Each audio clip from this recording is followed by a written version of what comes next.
again, notes on the passing scene, an article from the New York Times just a couple of days ago, quote, now this is a longish quotation, but it's important to lay out the facts here. Over the last decade, the charter school movement gained significant foothold in New York. The movement hoped to set a national example. If charter schools could make it in a deep blue state like New York, they could make it anywhere. Over 100,000 students in the city's charter schools are doing well on state tests, and tens of thousands are on waiting lists. But the election of this November, suggested that the golden era of charter schools is over.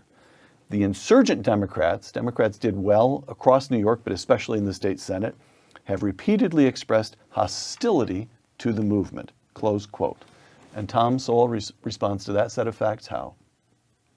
Oh, that really is one of the moral outrages, that for many kids who are cut from a very poor background and whose parents may not have had much education, a decent education is the one thing they have to have a better life. And these schools have been absolutely spectacular. The charter schools. The charter schools, the successful ones. Now, there are a few that weren't. But, for example, a few years ago, on the statewide, New York statewide math tests, there was an elementary school, grade 4, I believe, in Harlem, whose students passed those tests at a higher rate than any fourth grade kids anywhere in the state of New York. I mean, we're talking Scarsdale, Briarcliff, places like that. The Success Academy schools as a whole, their students pass both the math and the English statewide tests at a higher rate than any school district in the entire state of New York. The vast majority of the kids in the Success Academy schools are either black or Hispanic. If you look at the 5 highest scoring school districts in the state in terms of the percentage of the students who pass the math or the English tests, their average family income ranges from four times that of the kids in the Success Academy schools to more than 9 times the family income of the kids in the Success Academy schools. And yet the mayor of New York is doing his darndest to put a stop to the expansion of schools in general, but his special ire is aimed at the Success Academy schools. And this is happening all over the country. Because they make the teachers' unions look bad that run the public schools?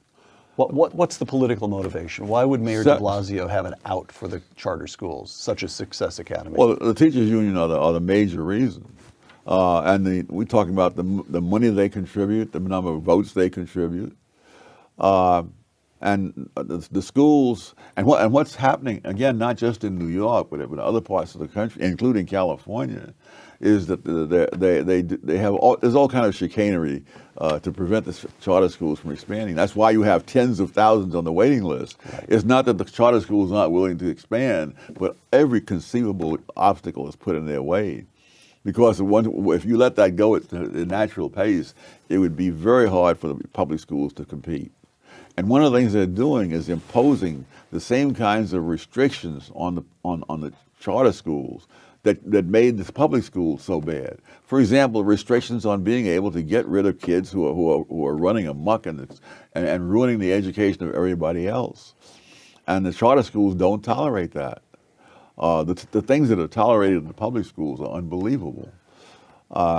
So when I asked you a moment ago, how do we bring back the standards of the Harlem in which you grew up, the answer is that's a hard thing to do, but we do know how to do one thing. We do know how to establish schools where the kids in present-day Harlem have a shot. They have a chance of getting a good education. Yeah, you don't have to bring back the past, even if you could, because we have it in the present. We have this happening. And so we know how to do that, and the Democratic establishment in New York wants to shut it down. Yes. And the Republican establishment stands mute. Stands mute.